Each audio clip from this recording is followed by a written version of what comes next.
안녕하세요. 아동간호 전경진입니다. 자, 오늘 4강 신생아 간호 두 번째 시간 되겠습니다. 자, 신생아 목욕 돕기가 나왔습니다. 페이지 127페이지 아래쪽에 있는 부분입니다.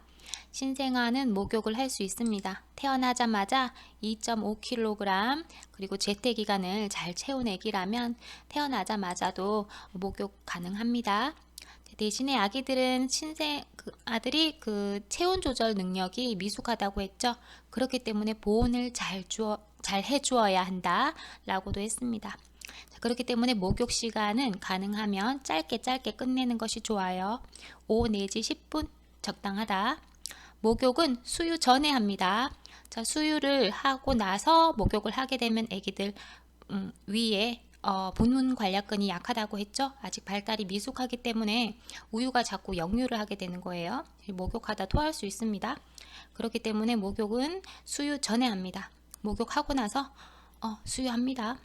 기저귀 갈기도 마찬가지예요. 수유는 무조건 나중에 합니다. 왜? 자꾸 토하기 때문에. 자, 물의 온도는 40도 전후가 맞고요. 알코올 온도계를 이용하거나 온도계가 없다고 한다면 팔꿈치를 물에 담가봐서 적당하게 온도를 맞추게 됩니다. 약간 따끈따끈하다 하면 40도 전후가 된다고 합니다. 씻는 순서는 머리부터 아래쪽으로 두미 방향 되겠습니다. 물 묻힌 손수건으로 좌우 눈을 안에서 밖으로 닦아주게 됩니다. 자, 감염이 될 수 있어서 그래요. 안에서 밖으로 닦아준다. 자, 먼저 손수건에 물 묻혀가지고 얼굴부터 닦이고요. 그 다음에 머리 감깁니다. 애기 아직 옷은 벗기지 않은 채로 머리부터 감기는 거예요. 자, 여기 사진에 보시면 우리 애기예요. 막내였어요. 막내인데 자, 지금 베네 쪽에 입고 있죠. 자, 이렇게 입은 상태로 앞 여민만 풀어주고요. 머리를 감겼어요. 지금 머리 다 벌써 뽀송뽀송 다 마른 상태인데 솜털이라서 머리를 먼저 감기고 통에 넣기 전에 머리 감길 때는 왼쪽 엄지와 검지로 귀를 막을 수 있습니다. 애기 머리가 작아가지고 어른 손이라면 뒤편으로 해서 목을 받치면서 왼쪽 엄지손가락과 검지손가락으로 또는 중지손가락도 괜찮아요. 양쪽 귀를 막고 머리를 감겨줘요. 귀에 물 들어가지 않게. 자, 그리고 통에 넣죠. 통에 넣을 때는 발부터 물속에 담그도록 하고요. 자, 목욕은 매일 같은 시간에 하고 씻길 때 일부러 태지를 제거하지 않도록 주의하도록 합니다. 태지는 시간이 지나면 저절로 떨어지는데 태지를 벗긴다고 비누를 쓰거나 막 문지르게 되면 애기 피부가 약해서 피부가 상할 수가 있기 때문에 그래요. 자, 그리고 목욕을 마치고 제대가 떨어지지 않았다면 제대를 알코올로 소독해주죠. 물기를 다 제거한 다음에 75% 알코올을 이용해서 제대를 소독하고 기저귀 채우고 옷을 입히도록 합니다. 자, 129페이지 신생아 수유 돕기입니다. 신생아 목욕 순서가 나오는데요. 순서는 이전 페이지에서 대략만 알려드렸어요. 순서를 막 딸딸 외울 필요는 없으시고 통 속에 아이를 발부터 담그기 전에 아이의 얼굴과 머리부터 씻겨주고요. 그리고 두미 방향으로 씻긴다고 했죠. 물에 담글 때는 아이를 발부터 담가서 머리는 이미 감기고 들어가는 거니까 통에 들어가서 위에서부터 아래로 씻겨주면 된다 라고 하는 거죠. 자, 그래서 수유 돕기로 넘어갑니다. 자, 수유 돕기. 자, 신생아가 먹는 모유가 있어요. 엄마 젖을 모유라고 하고 또 분유를 책에서는 우유라고 나옵니다. 자, 모유에는 세균이나 바이러스에 대한 모체의 항체가 함유되어 있다. 자, 엄마가 만든 항체를 받는 겁니다. 자, 아기가 직접 만든 것은 능동 면역이라고 하지만 남이 만든 것을 받아오는 것은 수동 면역이라고 해요. 근데 엄마가 만든 것을 태반이나 모유를 통해서 자연스럽게 받는 거기 때문에 자연 수동 면역이라고 해요. 아마 공중보건에서 배우실 겁니다. 배우셨거나, 그죠? 면역에는 능동 면역과 수동 면역이 있는데 내가 스스로 만든 것은 능동 면역이고 남이 만든 걸 받는 것은 수동 면역이라고 하는데 엄마한테서 받는 것은 수동 면역입니다. 자연스럽게 받아서 자연 수동 면역이라고 하죠. 자, 출생 후 12시간 이내에 B형 간염 예방 주사 맞아요. 그죠? B형 간염 백신을 맞는데 자, 엄마가 엄마가 B형 간염 보균자입니다. 그러면 아기가 태어나자마자 B형 간염 백신도 맞고 또 B형 간염 면역 글로불린도 맞는다. 자, 그렇기 때문에 엄마가 B형 간염 보균자라 하더라도 자, 모유 수유를 중단할 필요가 없는 겁니다. 모유 수유 가능합니다. 자, 다시 이거 좀 풀어서 설명드릴게요. 자, 자연 수동 면역이 뭐예요? 엄마가 만든 항체를 받는 걸 자연 수동 면역이라고 했어요. 자, 근데 엄마가 B형 간염 보균자야. 그럼 아기가 태어났을 때 엄마의 B형 간염 항원을, 그죠? 항원이 병을 일으키는 원인 물질인데 아기가 항원을 가지고 태어날 수도 있다면 B형 간염에 노출된 거라고 봅니다. 그렇기 때문에 B형 간염 면역 글로불린, 이게 뭐냐면 항체. 이게 뭐냐면은 이걸 주사로 맞는다는 거죠. 아기가 항원이 있다면 이 항체를 주사로 맞아가지고 이 항원과 맞서 싸우게 한다는 거죠. 그렇기 때문에 얘도 수동 면역이에요. 근데 일부러 주사로 주는 거기 때문에 얘는 자연 수동 면역이 아니고 인공 수동 면역입니다. 그런데 또 B형 간염 백신도 동시에 맞는데, 백신이라는 건 뭐냐면은 또 균을 주사해가지고 아기가 능동적으로 항체를 만들 수 있게 유도하는 거죠. 그렇기 때문에 백신은 인공 능동 면역이에요. 조금 복잡할 수도 있을 것 같아요. 제가 자연 수동 면역, 인공 수동 면역, 자연 능동 면역, 또 인공 능동 면역, 이걸 해부학에서 설명한 것이 있어요. 순환기계에서 림프 쪽 마지막 쪽에서 보시면 자연 수동 면역과 면역에 관해서 말씀드린 게 있어요. 어쨌거나 지금 B형 간염 보균자인 엄마가 아기를 낳았을 때 아기는 B형 간염 면역 글로불린과 B형 간염 백신을 동시에 맞기 때문에 괜찮다. 아기가 B형 간염과 맞서 싸울 수 있기 때문에 모유 수유 가능하다라고 하는 거예요.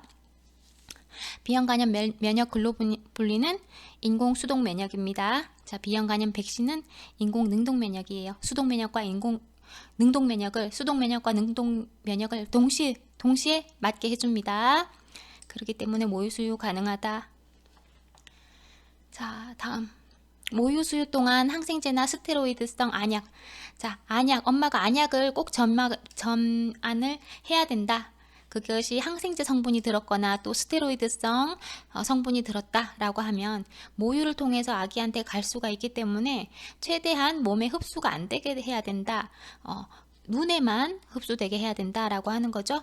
자, 그럴 경우에는 약 성분의 흡수를 막기 위해서 안약을 점안하고 바로 비루관을 막습니다. 이게 눈 안쪽으로 보면은 구멍이 하나 있어요. 우리 평소 때는 안약을 점안을 하게 되면 그 구멍 쪽으로 코와 연결이 되어 있기 때문에 안약의 쓴맛이 막 느껴진다는 거죠. 이게 소화관으로 들어가게 되면 이제 소화관을 통해서 약물이 흡수가 일어날 수 있으니까 거기 비루관을 30초에서 60초 눌러줘 가지고 소화관으로 들어가지 않도록 한다는 말이에요. 바로 이렇게 막아주면 눈 밖으로 배출이 되게, 그죠? 안약이 눈과 접촉을 한 후에 그 비루관으로 들어가지 않게 막아준다는 겁니다. 자, 유방 표면이 빨개지고 몽우리가 만져진다, 그리고 통증이 느껴진다 라고 하면 유방염을 의심할 수가 있습니다. 자, 유방염은 아주 모유 수유를 하는 엄마들이 흔하게 겪는 증상인데요. 이게 이렇게 모유들이 찌꺼기가 생기거든요. 그래서 유선을 막아버리는 경우가 있어요. 그러면 통증이 생기고 단단하게 붓고 빨갛게 열감이 느껴지고 한단 말이에요. 그런데 그런 유방염일수록 아기에게 계속 빨게 해야 된다는 거예요. 아기가 빠는 힘이 엄청 세거든요. 그렇기 때문에 아기가 빠는 힘에 의해서 막혔던 유선이 뚫리는 경우도 아주 많이 봤습니다. 자, 그렇기 때문에 유방염일 경우에도 계속 수유를 하여야 더 빨리 합병증이 낫는다라고 하는 거죠. 자, 감염된 쪽을 수유해도 괜찮아요. 그런데 이제 유방염이 아무래도 있다 보니까 모유 맛이 평소랑 조금 다르게 느껴질 수가 있어요. 그래서 아기가 거부할 수도 있다라고 하는 거죠. 그럴 경우에는 아기에게 반대쪽 모유를 주게 되되 또 그렇다고 유방염이 있는 쪽을 방치해 놓으면 안 되고요. 요즘에는 잘 나와 있죠. 자동 유축기나 수동 유축기 또는 막 젖을 짜내거나 해가지고 계속 유방염이 있는 쪽에 젖은 짜 주어야 됩니다. 이거는 제가 블로그에 아이들 육아일기를 쓰고 있었어요. 그래서 우리 아이들 사진이 되게 많아서 자료로 쓸 것도 많더라고요. 이제 우리 막내가 태어났을 때 제가 모유를 짰어요. 이게 지금 약간 노랗고 색깔이 이제 아주 황색에 가까운 초유 되겠어요. 초유. 근데 우리 막내가 초유를 다 잘 못 먹고 토해내고 남기고 하더라고요. 그래서 이 남긴 아까운 모유를 어떻게 할까 하다가 둘째한테 줘봤는데 아주 잘 먹어요. 원샷하고 아주 잘 먹었어. 얘도 아기 적에는 얘가 제 모유를 안 먹었어요. 첫째는 모유를 먹고 자랐는데 첫째 때 모유 끊는 게 너무 힘들어서 2돌까지 모유를 먹였거든요. 그러면서 둘째에게는 자연적으로 이렇게 좀 제가 잘 안 주게 되고, 첫째도 있다 보니까 케어를 같이 하다 보니까 그러다 보니까 모유를 거부하는 사태가 오더라고요. 그래서 둘째는 초유도 거부 잘 안 먹었거든요. 그래가지고 항상 마음이 쓰였는데 이제 셋째가 안 먹은 이를 초유를 조금 커서라도 먹어주니까 조금이라도 마음의 위안이 되더라고요. 자, 신생아 수유 돕기 초유와 성숙유라고 제가 표를 만들어 봤는데, 자, 우리 모유를 또 초유와 성숙유로 나눌 수가 있습니다. 초유는 아까 전에 앞 페이지에서 제가 보여드렸던 우리 둘째가 꿀꺽꿀꺽 마셨던 색깔이 이렇게 황색이고 아주 면역체가 충분히 들어있는 처음에 나오는 모유가 되겠어요. 분만 2-3일 동안 분비가 되고요. 아주 끈끈하고 끈기가 있고 황색이고 또 면역체가 아주 많이 들었다고 합니다. 자, 이 초유는 태변의 배설을 도와주고, 성숙유, 자, 나중에 추후에 나오는 모유에 비해서 비중이 더 무겁다, 그리고 색이 진하다 라고 하는 거죠. 자, 성숙유에 비해서 비타민 A와 단백질과 무기질이 많이 들었어요. 그리고 성숙유에 비해서는 탄수화물과 지방 및 열량은 더 적다고 해요. 자, 비타민 A, 단백질, 무기질이 많이 들었다. 자, 성숙유는 초유가 다 나오고 나면 색깔이 점점 백색에 가까워집니다. 그걸 성숙유라고 하고요. 이제 백색이나 노르스름한 색이다. 초유에 비해서 탄수화물, 지방, 열량이 더 많다는 것. 그리고 성숙유는 단맛이 나요. 자, 이렇게 초유와 성숙유를 또 구분 지을 수가 있고, 모유와 분유를 좀 구분해 보겠습니다. 모유는 분유에 비해서 비타민 A와 당질이 많다. 당질이 탄수화물이죠. 그리고 성숙유에서 단맛이 많이 난다고 했어요. 당질이 많이 들었기 때문이다. 자, 아까 전에 보세요. 모유가 비타민 A, 당질이 많다. 그죠? 근데 초유는 어때? 초유는 성숙유에 비해서 또 탄수화물이 적다라고 했어요. 지금 여기서 봤을 때 성숙유와 분유를 비교하는 겁니다. 분유에 비해서 비타민 A와 당질이 많은 것은 모유다. 자, 모유를 먹일 때는 비타민 D와 C를 첨가해서 먹인다. 자, 그리고 분유는 모유에 비해서 단백질이 많아요. 자, 아까 초유에서 단백질이 많다는 거가 좀 보셔야 돼요. 초유와 성숙유를 비교했을 때 초유가 단백질이 많았는데, 자, 모유와 분유를 구분 지을 때는 또 모유보다 분유가 단백질이 더 많다. 모유에는 뭐다? 당질이 더 많다. 자, 분유도 비타민 C를 첨가해서 먹입니다. 자, 모유는 거기다가 비타민 C에다가 비타민 D도 있는데, 분유에는 비타민 D가 인공적으로 들어갔어요. 그렇기 때문에 비타민 C 같이 해서 먹이도록 합니다. 자, 계속해서 모유의 장점 보겠습니다. 천년적으로 생성된다. 그렇기 때문에 아주 경제적이다. 그리고 특별히 데울 필요가 없어. 엄마의 체온과 같은 온도로, 일정한 온도로 항상 먹일 수가 있다라고 하는 거죠. 근데 경제적이라고 했어요. 정말 경제적이었어요. 분유값이 하나도 안 들었는데, 첫째를 24개월간 아기 모유를 먹였다고 했잖아요. 어린이집 갈 때까지 먹였거든요. 그런데 아주 경제적이었지. 근데 제가 또 젖 무는 습관을 잘못 들여가지고 아기가 밤마다 젖을 물고 잔 거야. 그렇기 때문에 이가 다 썩었어요. 이가 다 썩어서 위에 이빨이 다 떨어져 나갔어요. 그래서 치과 비용으로 더 많이 썼지. 모유만 생각하면 경제적이지. 자, 모유는 계속해서 장점입니다. 그렇다고 모유가 나쁘다는 게 아니에요. 경제적이긴 합니다. 자, 그리고 신선하다, 위생적이다, 따로 소독할 필요가 없다. 자, 모유에 비해 이거 제가 오타입니다. 오타 같아요. 분유에 비해 해야 되는데, 그죠? 죄송합니다. 분유에 비해 비타민 A와 당질이 더 많이 함유되어 있더라. 비타민 A와 당질이 더 많이 함유되어 있고 소화도 잘 되고, 그렇기 때문에 구토, 설사, 변비, 알레르기 가능성이 적다는 거, 그리고 엄마한테서 받는 면역 글로불린의 함유가 많이 되어 있어서 면역력이 증가된다라고 해요. 그리고 모유 수유 시에 엄마에게도 옥시토신, 프로락틴 호르몬이 분비가 됩니다. 뇌하수체 후엽에서 옥시토신, 뇌하수체 전엽에서 프로락틴이 분비되기 때문에 이 옥시토신이 뭐였어요? 자궁을 수축하게 해주잖아요. 그렇기 때문에 자궁이 본래 상태로 돌아가는 자궁의 회복력을 더 증가시킨다라고 하는 거죠. 그렇기 때문에 엄마의 산육기 기간을 단축시켜주고 모자 간의 애착도 촉진이 되고 또 산후 비만증도 억제해준다고 합니다. 모유를 수유하는 동안에 엄청 많이 먹게 돼요. 막 미역국도 막 사발로 먹게 되고 밥 먹는 양도 나도 모르게 계속 배가 고프고 그러는데 신기하게 모유 수유할 동안은 또 살이 잘 안 쪄. 자, 모유 수유의 금기사항 보겠습니다. 엄마 쪽, 모체 측 원인으로 심한 세균성 유선염. 아까 앞에서는 유선염일 때 아기한테 모유 수유가 가능하다고 했는데 이제 세균성이라고 하는 것은 농양, 고름이 배출된다는 거예요. 이 고름도 막 시퍼렇게 초록색으로, 그죠? 무슨 연쇄상구균 뭐 이런 것들에 감염되어 있을 때는 아기에게 젖을 물릴 수가 없습니다. 그리고 급성 간염이 왔어. 간염이 있거나 또 산육기 염증이 너무 심했다라고 하는 거죠. 그리고 그래서 그 염증이 혈액에까지 퍼진 걸 폐혈증이라고 합니다.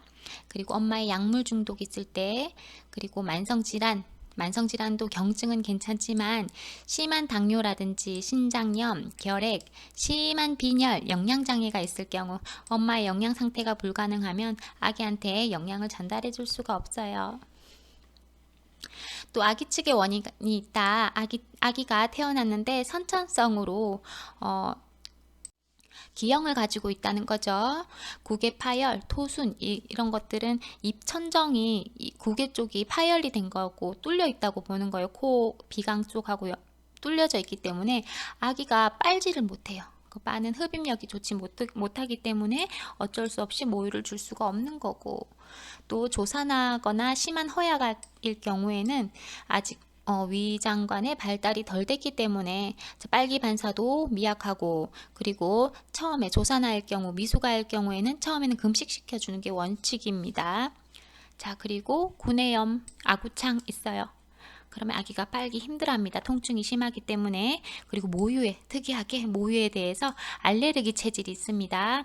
모유를 먹었을 때 알레르기 반응이 일어난다. 그죠? 막 나중에는 그러면 천식도 올 수 있고 혈압도 떨어지고 하는 그 위험한 면역성 질환이기 때문에 알레르기 체질일 경우에도 모유를 줄 수가 없다라고 하는 거죠.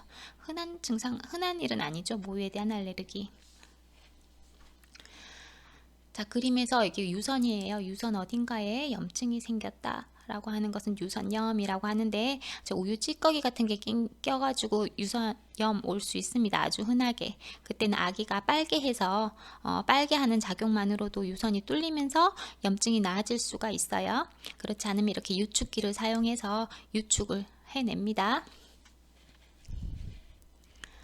자, 유방염은 계속 수유를 하여야 빨리 합병증 없이 낫는다는 거죠. 그러나 근데 세균성 유선일 경우에는 금기되는 겁니다. 자, 유즙 분비를 촉진하는 요소가 있습니다. 유즙 분비를 촉진하려면 수유 후에 유방을 완전히 비워주는 게 또 그 유방에 유즙을 채울 수가 있기 때문에 수유 후에는 완전히 유방을 최대한 비워주는 게 좋습니다. 자, 3개월 이후에는 규칙적으로 수유를 해요. 3시간 간격으로 규칙적으로 수유하면 규칙적으로 유즙이 아기한테 딱 먹일 만큼 신기하게 채워집니다. 그리고 엄마는 열량 섭취량을 340kcal 증가를 해야 돼요. 아기한테 온전하게 영양을 줄 수가 있습니다. 잘 먹어야 되죠. 수분도 하루 3000cc 이상 공급하게 됩니다. 물도 계속 먹어주고, 국물도 미역국도 국물 막 계속 먹으라고 해요. 그리고 유방 마사지가 중요합니다. 유방 마사지를 해가지고 유방 마사지를 해줘야지 유선이 자극돼서 유즙도 바로바로 차고, 그리고 초기부터 신생아에게 빨리면 아기가 빨면서 이제 프로락틴, 옥시토신 이런 호르몬들이 빨면서 또 호르몬들이 분비가 돼요. 그러면 그 호르몬들이 또 유즙 분비를 촉진시키는 거예요. 유즙 분비가 촉진되면 아기가 또 그걸 빨죠. 그런 식으로 계속 순환을 하면서 유즙 분비가 촉진되고 호르몬들도 왕성하게 나오면서 산육기가 짧아지게 되는 겁니다. 자, 모유 수유 방법, 그리고 분유 수유 방법. 자, 모유는 수유 전에 기저귀를 교환해 준다. 자, 아까 목욕할 때도 말씀드렸죠? 목욕하고 수유한다. 기저귀도 마찬가지. 기저귀 갈고 수유한다. 수유는 항상 뒤편에 옵니다. 왜? 아기가 자꾸 토하기 때문에. 자, 수유 전에 기저귀 갈고 수유하고, 수유 전에 반드시 손도 씻도록 합니다. 자, 유방을 바꾸어 가면서 10분에서 20분간 푹 충분히 먹이도록 합니다. 수유 후에는 반드시 가볍게 등을 두드려 주고 트림을 시켜줍니다. 네, 공기가 안 차게. 신생아 시기에 위하고 장이 발달이 덜 됐기 때문에 공기가 들어가면 아기가 영아산통이라고 해가지고 엄청 울어요. 많이 아픈가 봐요. 오죽하면 산통이라고 하겠어요? 그죠? 그게 아마도 수유하고 공기가 들어가서 그렇지 않을까. 그래서 젖병들도 영아산통 방지하는 그런 젖병이 나오기도 하고, 최대한 공기가 덜 들어가게. 그리고 수유 후에는 반드시 아기 트럼을 꼭 시키고 눕혀야 됩니다.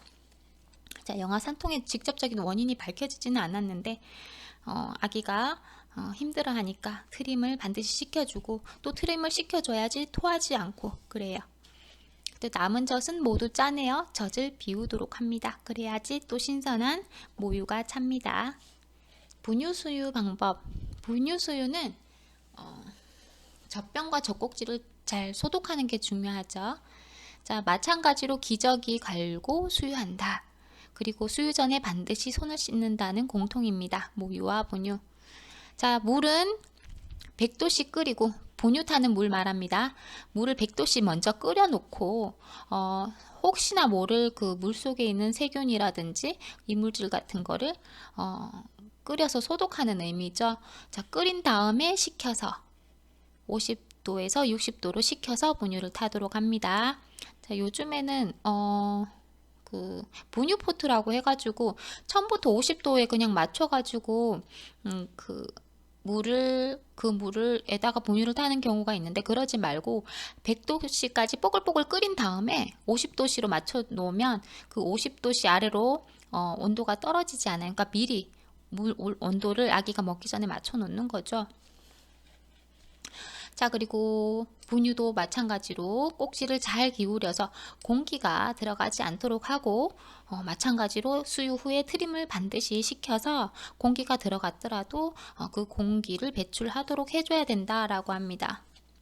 자, 수유 횟수는 크게 중요하지 않지만 아기가 커가면서 점점 먹는 양이 늘어나요. 처음에는 2시간 간격, 그 다음에 3, 4시간 간격으로 하다가 점점 그 시간 간격이 길어지고 먹는 양도 증가를 하기 때문에 수유 횟수는 안 보셔도 될 것 같고, 자, 남은 우유는 뒀다가 또 주는 게 아니고, 데워서 또 주는 게 아니고, 벌써 아기 침이 닿았기 때문에 바로 변질돼 버리거든요. 아기 침이 닿았기 때문에 그때부터 부패가 시작된다고 볼 수 있습니다. 그렇기 때문에 남은 우유는 반드시 버리고 그때그때 새 분유를 타준다고 하는 거예요. 자, 계속해서 인공수유 시 고려할 점 나옵니다. 인공수유 시 분유를 수유할 때 말합니다. 인공수유 시 고려할 점.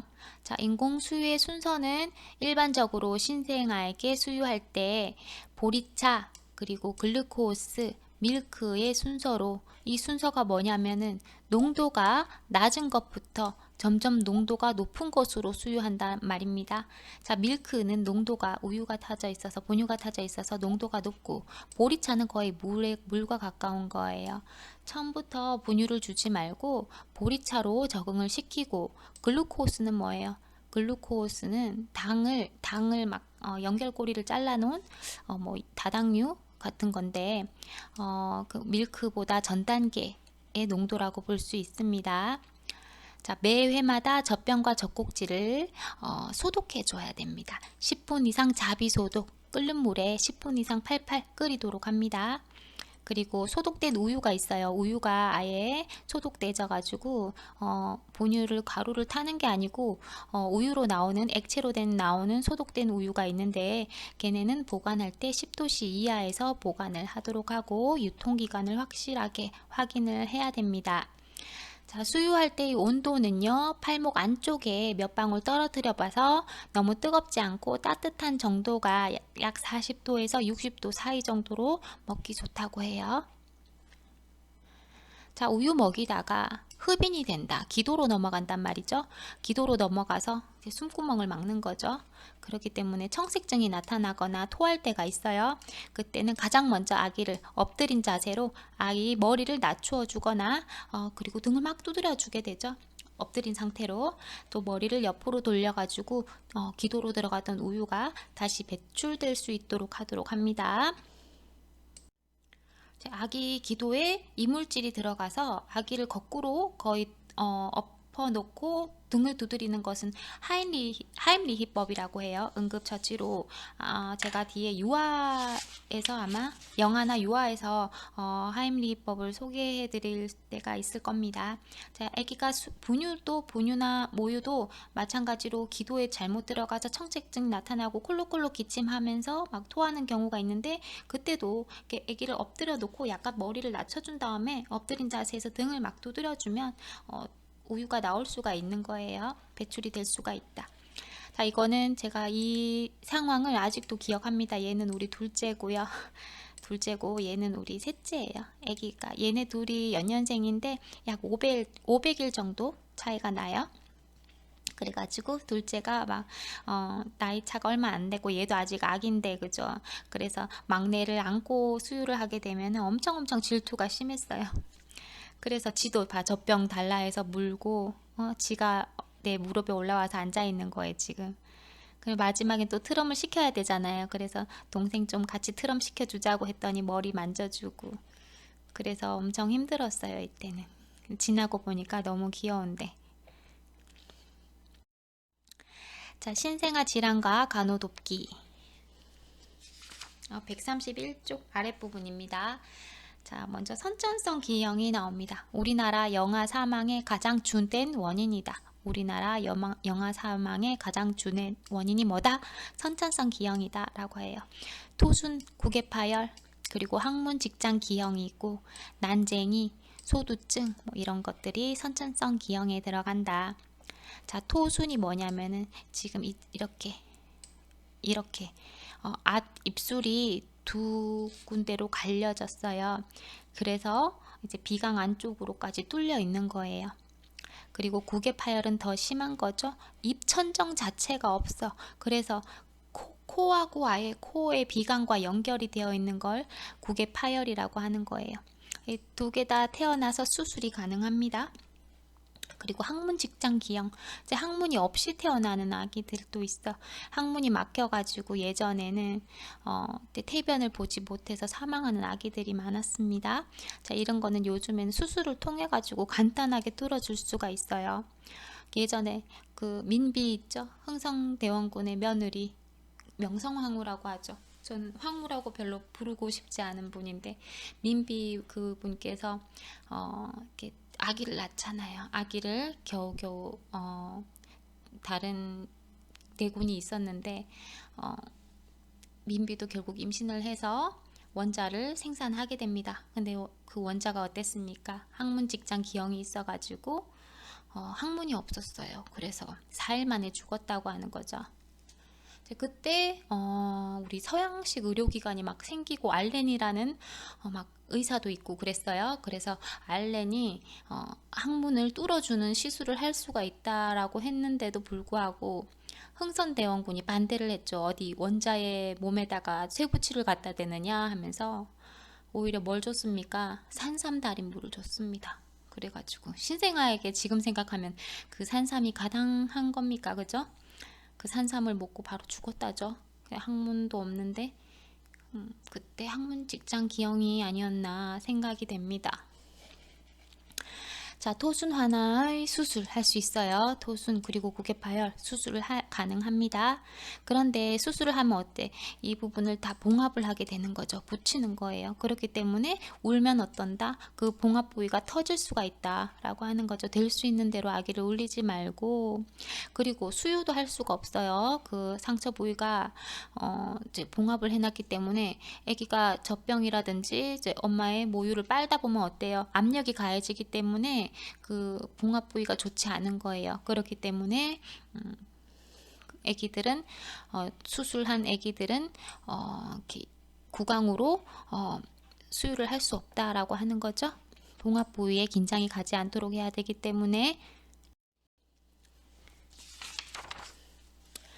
자, 출생 시 손상이 있을 수 있습니다. 우리 분만할 때 아기에게 손상을 입을 수가 있어요. 자, 두부 손상. 자, 먼저 살류 그리고 두혈종 볼 수 있습니다. 살류는 경계가 불명확하게 부종이 있어요. 보면 이렇게 두피 부종. 이 위에 보이는 아기가 아마 살류인 것 같아요. 그죠? 경계가 확실하지 않은 부종이 전반적으로 깔려 있습니다. 자, 이런 경우에는 두피 쪽에 부종이 있다라고 하는 거예요. 이제 두개골 안쪽이 아니고 두피, 가장 바깥쪽 피부 쪽에 부종이 있는 거기 때문에 2, 3일 이내에 소실이 가능합니다.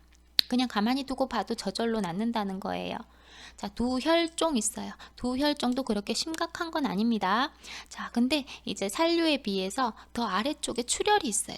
우리 태어나면서 어딘가에 눌려져 가지고 출혈이 생긴 거예요. 심하게 우리가 어디 부딪히면 혹이 생기잖아요. 그 혹이 났다고 생각하면 돼요. 그 혹이 뭐예요? 출혈, 혈액이 고인 거 아니겠어요?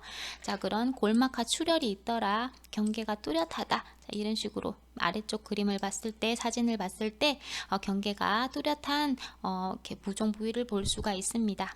자, 이것은 점점 시간이 지날수록 출혈이 생기는 거기 때문에 처음부터 생기는 건 아니고 2, 3일째부터 점점 커진다고 볼 수 있어요. 그러나 이것도 자연적으로 흡수가 되기 때문에 시간이 좀 오래 걸리기는 하지만 그냥 두고 보면 된다라고 하는 거죠. 2주에서 3개월 내에 자연 흡수가 되더라. 자, 두개 내 출혈 있습니다. 두개 내 출혈. 안쪽에 출혈이 있을 수 있어요. 자, 분만 후 수시간 또는 수일 후 증상이 나타난다. 이것도 서서히 출혈이 지연성으로 발생하기 때문에 증상이 어떻게 나타나냐면 이제 신경학적으로 문제가 될 수 있어요. 기면, 무기력, 아기가 점점 깔아지게 되는 거죠. 잘 울지 않고. 그러면서 여러 가지 반사 기능 중에 특히나 모로 반사, 손을 이렇게 벌렸다가 포옹하듯이 다시 오므리는 그런 모로 감사가 감퇴된다. 그리고 아기에게 청색증이 올 수 있고 호흡 중추가 신경이 눌리게 되면 청색증이 올 수 있고, 또는 포유 곤란, 아기가 잘 빨려고 하지도 않고 해요. 그럴 경우에는 머리를 상승시키고, 왜 아래쪽으로 머리를 두게 되면 출혈을 더욱더 유도할 수 있는 거니까 머리는 상승시키고, 아기가 잘 움직이는지 사지 움직임 관찰이 중요해요. 막 경련이 있을 수도 있기 때문에. 자, 출혈의 방지를 위해서 분만 후 비타민 K를 주사한다. 자, 비타민 K 하면 지혈 생각하셔야 돼요. 혈액 응고, 지혈 생각해야 돼요. 비타민 K는 뭐와 관계 있냐면은 출혈의 방지, 지혈, 혈액 응고와 관계 있다. 그렇기 때문에 엄마가 아기를 낳기 전에 비타민 K 주사를 맞지 않았을 경우 아기에게 태어난 즉시 비타민 K를 IM 1.0g IM 주사하지요. 외측 광근에, 허벅지 부위에, 대퇴 부위에 근육 주사를 하게 됩니다. 이 비타민 K는 뭐다? 지혈 목적이다. 자, 출생시 손상 계속해서 봅니다. 자, 출생시 손상, 두부 손상을 먼저 받고 또 흔하게 일어날 수 있는 것이 바로 쇄골 골절됩니다. 쇄골이 어디 있어요?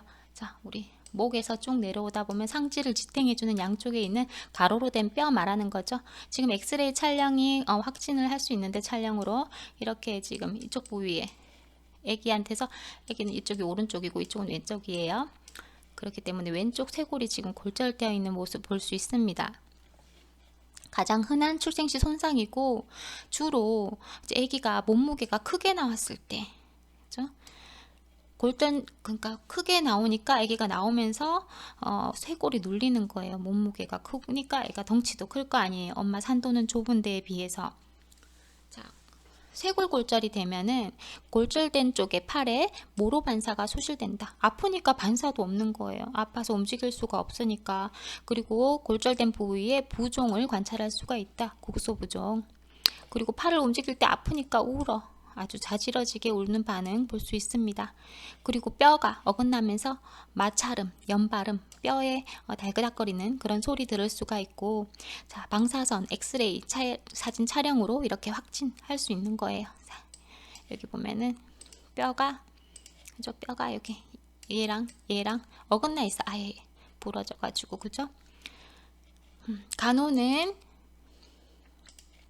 골절된 부분을 지지하는 거, 그죠? 뭐 수술적인 그런 처치보다는 골절된 부분을 뼈를 잘 맞춰가지고 움직이지 않도록 삼각대를 고정하고, 우리나라 같은 경우에는 베네저고리 처음에 입히고 속사계 하잖아요. 이제 속사계로 꽉 묶어 놓는 거야. 움직이지 못하게. 자, 팔자붕대가 뭐냐면 지금 여기 아기가 가방처럼 메고 있죠? 뒤에서 아주 꽉 조여놨어요. 그래서 이 어깨 쪽을 움직일 수가 없게, 팔을 움직이더라도 어깨가 고정이 되어 있어요, 쇄골이. 그래서 쇄골 골절 시에는 팔자붕대 착용하는 거죠. 자, 계속해서 출생시 손상, 두부 손상 받고 쇄골 골절 받습니다. 자, 마비가 있을 수 있습니다. 마비. 자, 안면마비. 자, 분만할 때 안면신경이 압박이 된다. 그래서 엄마의 산도를 따라 나오면서 엄마의 그 이제 뼈 부분 있죠. 꼬리뼈라고 하죠. 천추 부위에 아기 얼굴이 이렇게 눌려 있거나 그리고 산도에서 오래 시간을 너무 오래 있는 바람에 얼굴이 계속 눌렸다 하면은 신경의 압박이 와서 이제 얼굴 마비가 올 수 있는데요. 자, 손상된 쪽에 운동 소실 되는 현상 볼 수가 있습니다. 지금 여기 사진에 보시면은 얘가 안면마비가 있는 애기인데 어느 쪽에 안면마비가 있는 것 같아요? 이 아기는 오른쪽에 안면마비가 있어가지고 아기가 지금 자고 있는 모습이에요. 우리 반쯤 봤을 때 이쪽은 왼쪽은 자고 있죠, 그죠? 근데 이쪽은 눈을 감기지가 않아. 마비가 되어 있다라고 하는 거죠. 눈이 안 감깁니다. 또 안면마비로 포유곤란, 젖을 빨 수가 없다라고 하는 거죠. 젖을 제대로 빨지 못하니까 또 기도로 넘어갈 수 있기 때문에 흡인 방지를 위해서 위에다가 관을 끼워가지고 그 관으로 우유를 제공할 수가 있습니다. 위관 영양이라고 하죠. 자, 그리고 안면신경 마비뿐만 아니고 상짓 마비가 올 수 있어요. 완신경총이 압박되거나 과도한 신전으로 인해 발생된다. 이제 쇄골 아래쪽으로 해서 우리 신경 지나가는데 그곳을 완신경총이라고 해요. 우리 아까 쇄골 골절과 같이 올 수 있습니다. 그때 아기가 어떤 때 생긴다고 했어요? 아기가 체중이 많이 나가는 아기라고 했죠. 상지마비도 마찬가지예요. 그 체중이 많이 나가는 아이들이 이런 상지마비도 올 수가 있습니다. 그리고 팔을 막 당기면서 이제 분만하는 사람의 약간 미숙한 처치로 인해서 이제 팔을 막 잡아당기다가 이렇게 신경이 눌려질 수도 있다라고 하는 겁니다. 상지마비가 있을 때도 모로 반사가 비대칭적으로 일어난다. 이제 쇄골골절과 비슷해요. 자, 옷을 벗길 때에는 마비되지 않은 팔부터 벗기고, 이거는 기본 간호랑 마찬가지예요. 우리 편마비 환자들의 옷 환의를 입고 벗기고 하는 것과 같다. 옷 벗길 때는 마비되지 않은 팔부터, 옷을 입힐 때는 마비된 쪽 팔부터 입힌다. 그래서 이렇게 그때 기본 간호에서는 이렇게 한다고 하죠. 임마건, 건.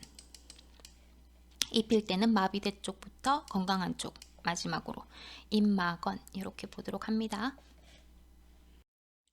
자, 신생아 질환과 간호독기 세 번째로 자주 올 수 있는 것은 감염이다.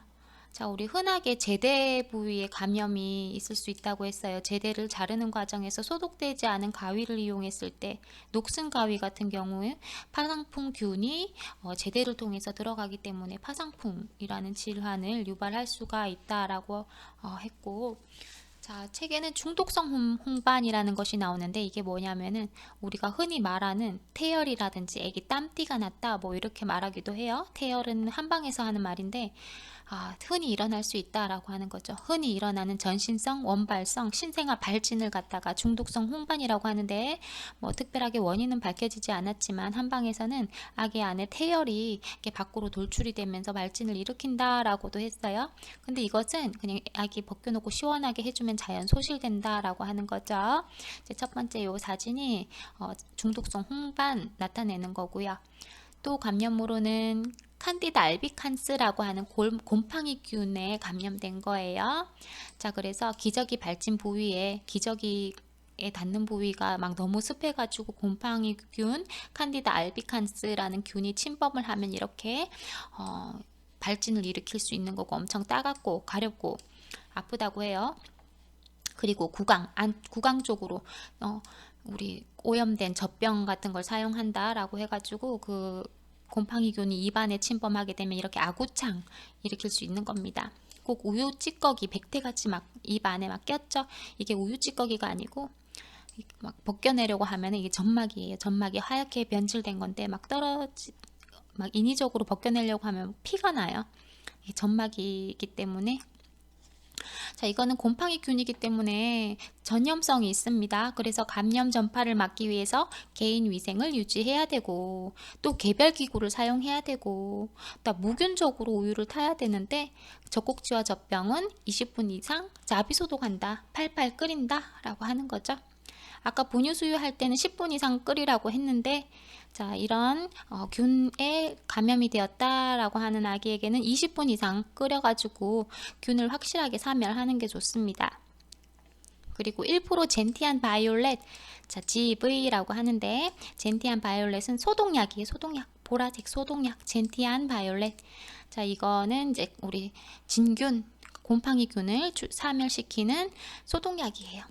또 항진균제로 치료할 수 있어요. 우리 시중에 나와 있는 카네스텐 연고 뭐 이런 거 곰팡이성 진균 치료 약물로 연고 같은 거 우리 기저귀 발진 부위에 발라줄 수가 있는 거죠. 자, 요게 보라색 젠티안 바이올렛 용액이에요.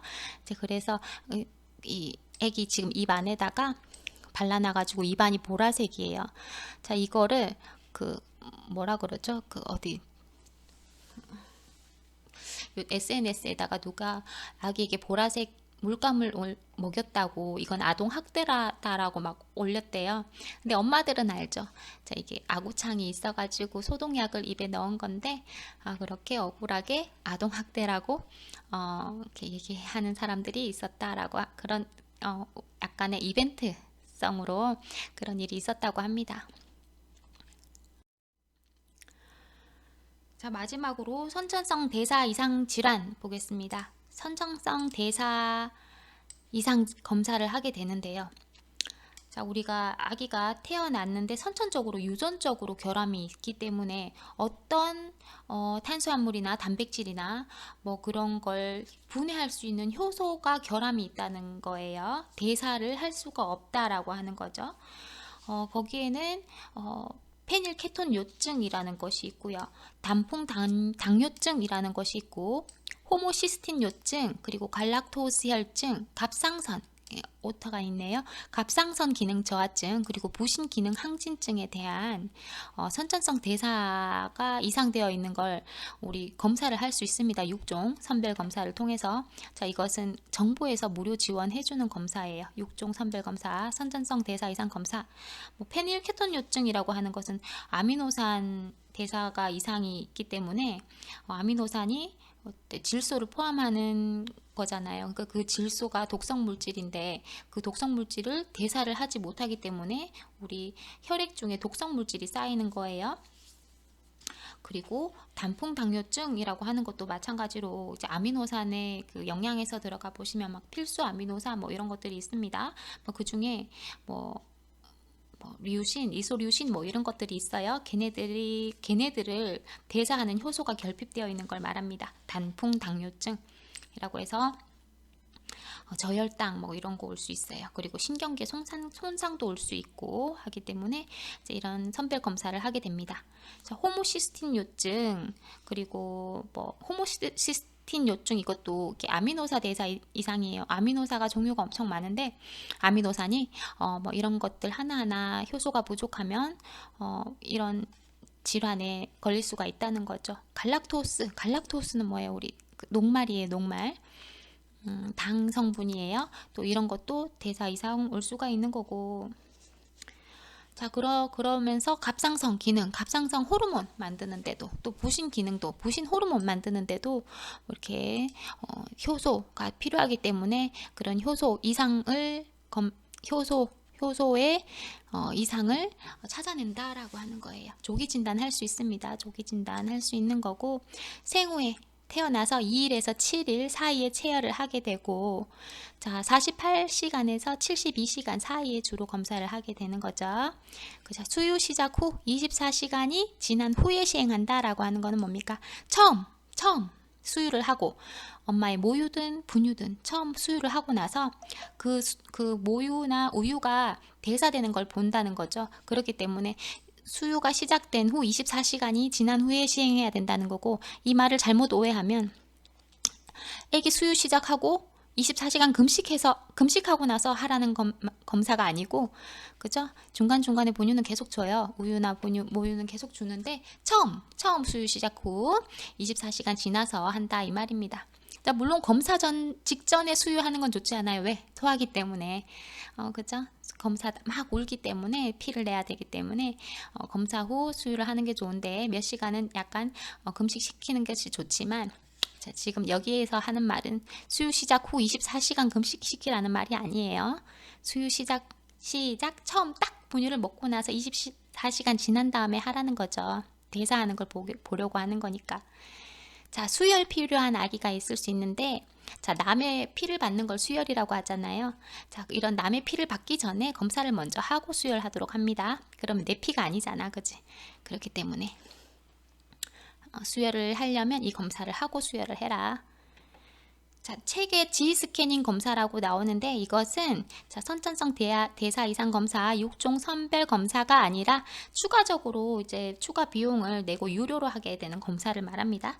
뭐 48종, 뭐 52종까지 나왔다고 들었는데, 이제 선천성 대사 이상 선별 검사를 이제 검사나 주요 염색체 이상 질환을 신속 정확하게 판별해내는 G스캐닝이라는 검사가 있는데, 이거는 정부에서 하는 6종 선별 검사와는 다르다라고 생각하세요. 자, 여기까지 해가지고 우리 신생아 간호 보셨고요. 다음 시간에는 고위험 신생아로 해서 미숙아나 과숙아에 대한 간호에 대해서 살펴보도록 하겠습니다. 수고하셨습니다.